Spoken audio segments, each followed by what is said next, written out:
I'm Jonathan, I'm the executive chef here at Jade. The recipe that I'm doing for you today is called pan-seared kingfish with a Caribbean fricassee.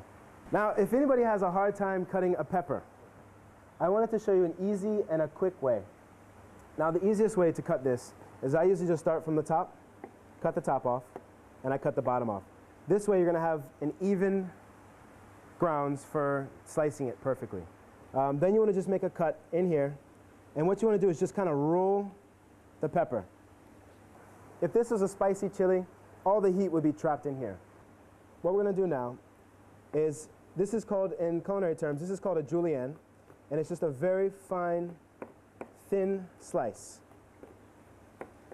Now, I'm making this look easy, but it takes a lot of practice. So there we go. And then you turn it clockwise, counterclockwise this way, and then you get a perfect dice.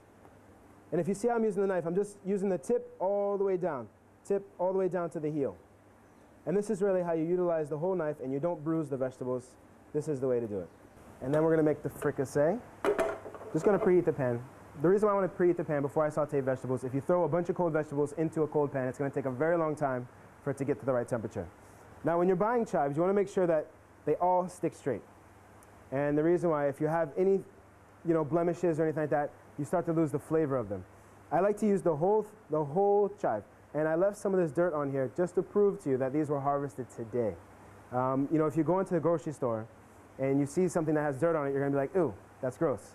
But when I get everything from the farm, it's washed off perfectly.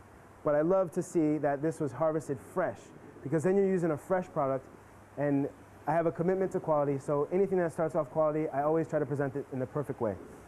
I'm just gonna cut off the end here. And same thing when you're working with fresh produce or even mushrooms. What you can do, the dirt's not gonna kill you, I promise. What you can do is just take a nice damp towel and just take that off, just like that. And the scallions or chives, they play a big role into this dish here. They add a nice onion flavor. You wouldn't dice an onion and put it into the Caribbean fricassee because it takes over everything. Have you ever eaten a really strong onion, or you've had a sauce that had too much onion in it? Well, these ones are a lot milder. Okay, and also what you can do is you can cut it in half and then you can bring it over. So you cut double the amount. So that's a nice little trick. Then what we have here is some local celery. Now this is my favorite. I use this as much as possible. We have a lot of it growing at the farm. Traditionally, the celery is the whole stalk, but the stalk really has no flavor. I mean, it's just watery. Here, it's all of the flavor in the leaf. I throw this into salads. I make pesto out of it. I do a lot of things here with this.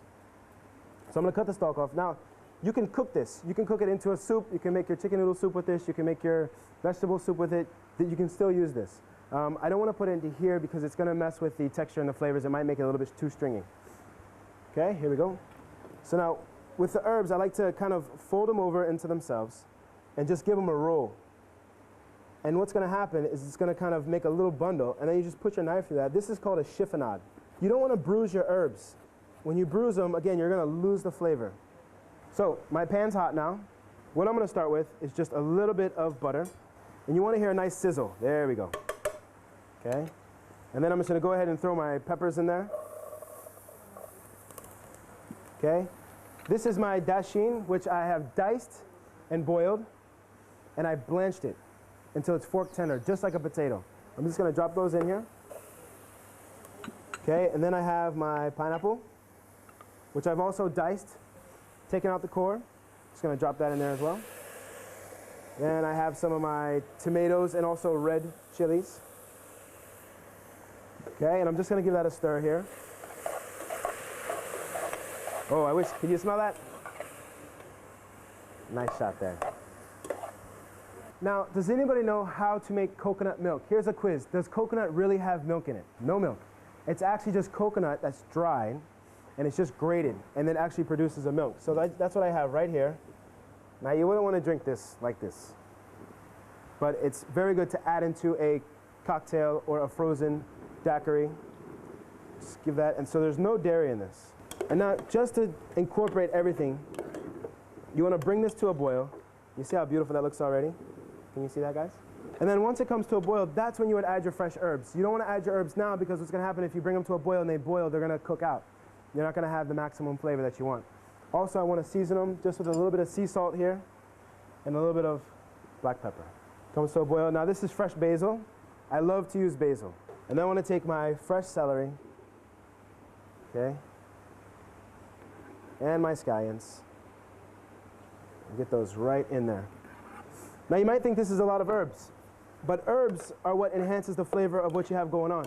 I like to use fresh herbs in everything. Okay, so now I just want to move on into cooking my fish. What we have today is kingfish. I also want to preheat my pan here. Now, kingfish is in the mackerel family, and it's also called Spanish mackerel.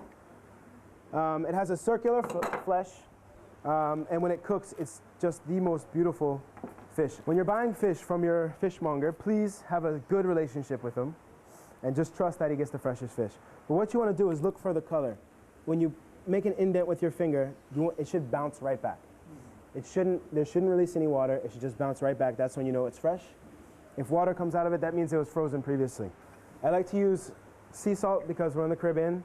They harvest sea salt on the island. Fresh cracked pepper, which is always a nice addition. You have to crack it fresh every day, or you can use a spice grinder. So just give it a liberal season there. What I want to do is a little bit of butter in there.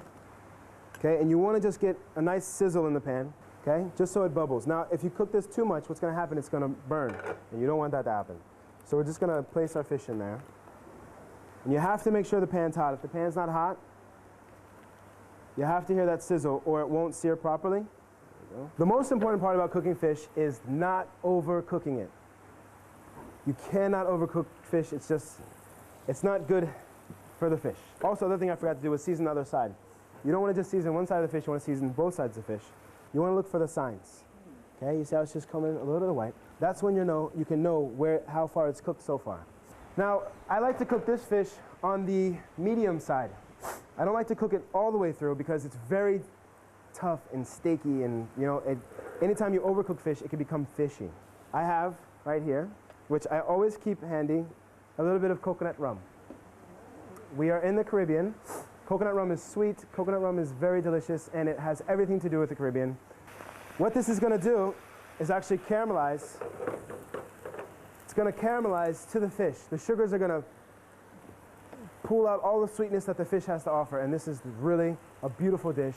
So we're just going to turn off the heat now. What we're going to have is residual heat that's going to cook the rest of the fish. Remember, I want the fish to be a little bit medium inside. Also, if you want to do a really nice pan sear, you can blend it with a little olive oil here.